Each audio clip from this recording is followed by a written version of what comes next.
first Comic-Con. First Comic-Con for teenage, yeah. That's incredible. It's going to be my first panel, too. Gosh. It'll be fun. You'll have fun. Yeah, I will.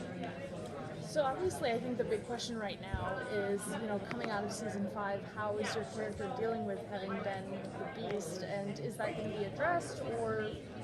Well, yeah, I can answer both questions. So, Mason has definitely been obsessed with the supernatural world, and it became a reality to him once he found that his best friend was a werewolf. And then becoming the Beast, it was borderline traumatic experience.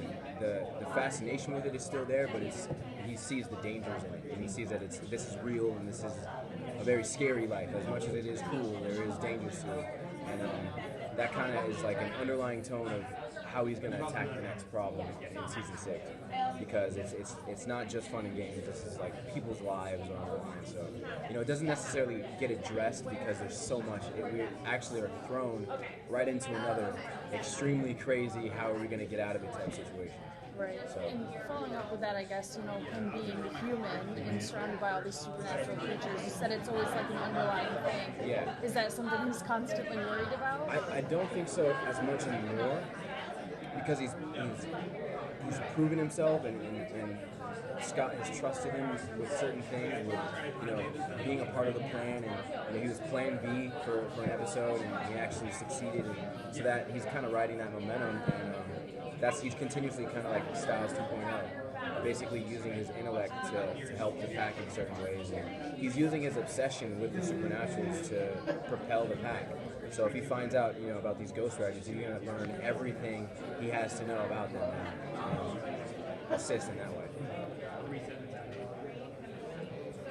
So I was talking to Jeff a little bit about his willingness to include LGBT characters, and you're playing an LGBT character, which is already pretty monumental, but also one of color. Yeah. Another thing. Yeah. What's that experience been like for you? It's been great, man. It's just so awesome how much support I get all across the board, and I'm just definitely honored to play this, because this is a very different character, and it's been such a joy to see him grow, and people really love him. And I love that, because this is such a successful show, and it's kind of like, how Double Dutch is, like someone's already jumping in and I actually made it, and people aren't like, who is that guy? They're actually excited to see Mason, so it's just been an honor. It's a surreal moment, and I'm just very proud to play this guy. It's just great. Do you get a lot of fans coming up to you and talking to you about it and telling you what it means to them, or how they respond? It's mostly on social media, yeah.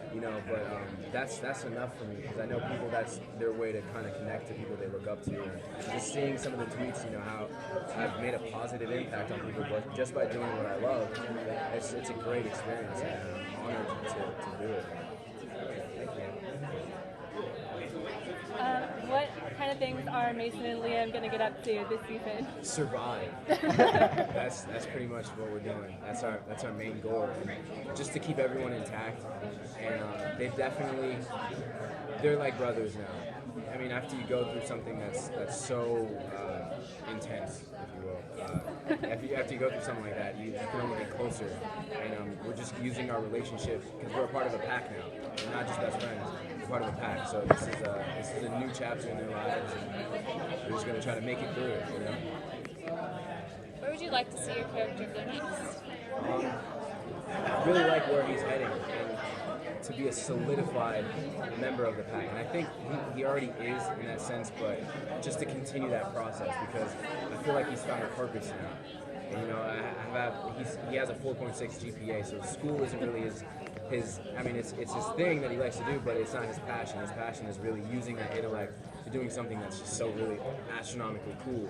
So just being more involved in the pack, and being, I guess, a beta to Liam, if Liam ever becomes that alpha. So, it'd just be cool to just be a part of that, I think. Do you think you would make a good alpha? Me? Mason? Yeah. I don't know. I think he has some cool traits. Like, he's brave. He does things that I personally wouldn't do. Like, he attacked a berserker. I mean, he did so many things. Like, he was trapped by the Dread Doctors and said, "Go, leave me." I would not say that. That's the last thing I would say. But yeah, he might have some alpha qualities. Who knows?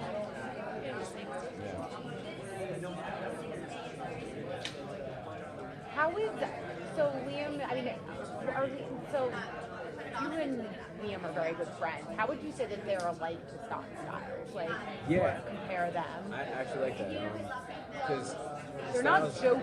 Like, Not really. Yeah. Not really. More serious. I feel like Mason does have a little bit of that sarcastic type thing, and it's fun because it actually gets shown more in season 6, even in the midst of all the craziness that's going on.